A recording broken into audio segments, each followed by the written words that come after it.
Kinuha ko na sa paepet kong perak. O, sala na naman nasa isipan mo aday. Bako man inihalis sa eleksyon. Pero manangad ang nakuanin do. Siguro nakaguda ka mo aday. Pero dik di sa tabako. Maurag mo sa mga paipit. Siguro mag-inibong ng libro ang nakuanin dong paipit aday. Sa kuya, kaya saro masa ng libro. Ang makape-kape mo una kita, mabarag-barag na naman kita sa sentro. Pagkatapos ko magkape, nag-tiktok. Naghali na ako sa muya, nagluwas na ako, digdi sagit. Maray nga ni tamagayunuin ang panahon na day. Day, sana mag-oran. Awya o nakita digdi sa parlor, kaipuhan pa man magpagayon-gayon na day. Pasalamat man sa nakita tamay mga paipit. Tawa mataram dyan na habo ni dakang paipit, pero dakul ang manatabag ang paipit. Iba dyan masaging-saging paman, pero batag man sa naday. Pagkatapos ko man niya magpagayon, nagluwas na ako o nakahiling akong abinti digdi sa ukay-ukay. Nagdakula so sa kuyang mata. Hilingon tama daw nga kung ano ang mga yaong tigding abinti. Aw maura gaday, abinti sana. Kang pagbarag-barag ko sa sentro, nahiling ko may bago palang tigding establishmento. Iyo ini so dating pwesto kang GY nang ngunyan Mr. DIY na. Idi siyempre marites mga kita dinaglaog man ako tahiniling ko kung ano ang mga nasa laog.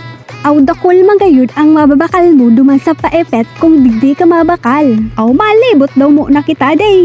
Tigdi muna kita sa first floor. Iyo ini so mga yaon tigday. Mga gamit sa harong. Aw maurag tigdi magbakal ngon yan ta mga bago ini mga stock. Bago sa pagiling ko ang mga gamit na yaon tigday. Gariday ko pa manahiling sa ibang establishment. Aw kung ikukumpara mo baga sa dating GY, medyo mayawas-iwas man inay. Maorag ang paka-set up. Aw maurag ikaw man palang tigding para sa mga hayop sa ayam.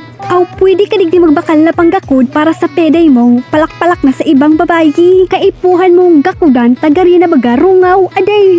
Aw dagday man kita sa parte ka mga electronics. Kung wala na liwanag ang sa imong buhay, pwede ka digdi magbakal na elaw. Di kuryenteng takure, buda, pick grass. Day ka na mapapagal magtanom. Aw digdi naman kita sa ibong na parte. Aw igwa man digding pang solda. Digday man sa parteng inay, panggadan sa lamok. Garutay na sakit aday. Aw igwa man digding mga cellphone case, puda, headset. Aw dakulo na pagpepelean, iba-ibang design. Depende sa trip mo, mapababayi man o lalaki. Aw iyo day, maurag. Aw kiaton man inay. Basta sa parting ini, puro sa mga cellphone, digdi naman kita sa second floor. Sabi dyan, more items upstairs. Hilingon pa man daw kung dakula day.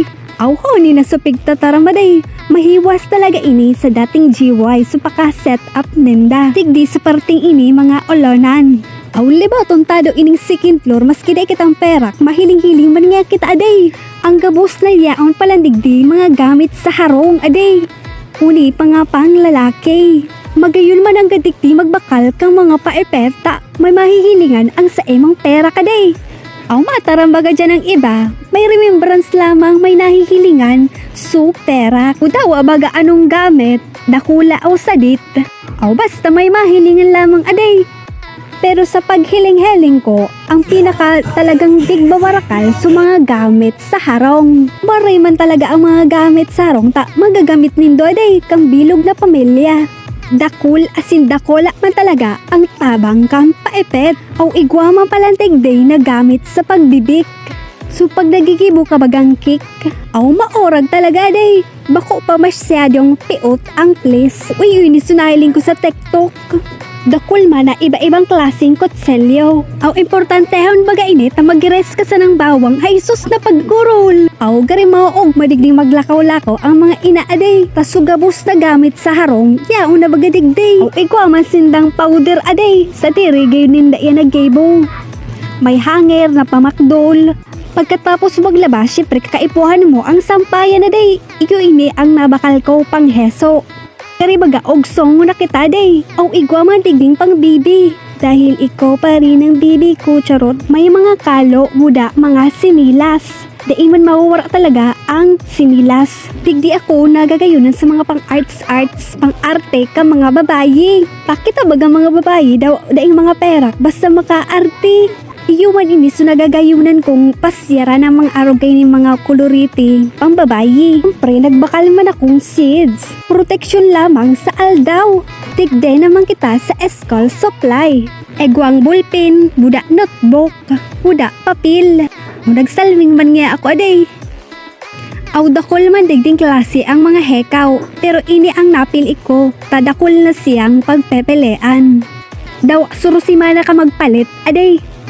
Igwaman na iba-ibang klase kang mga kawatan. O kung ikapig kakawatan naman sa naka sa emang peday, bayaan munaan. Taanoon mo pa man ba ko ang balang seryoso nagkakarawat man sa naaday. Ano aking sadit nakakawatan ka sa naaday. Kaya magbahal ka digding kawatan. Ilatak mo sa ex mong sobrang kapatalan. Dakulo na klaseng pagpepelean mapababayi o mapalalaki igwaman na mga bag. Aw magayun pa nag-workout aday. Aw gar ko kaipuhanon ko ini sa sakuyang pag-workout aday. Aw maurag. Aw napagal naman ako kakabarag-barag digdi sa second floor. Nagbaba na ako, tamabayad na ako. Pag desesyonan ko nang maguli na ako, taubos sa supaepet. Maray sana tamay nahilingan man na day.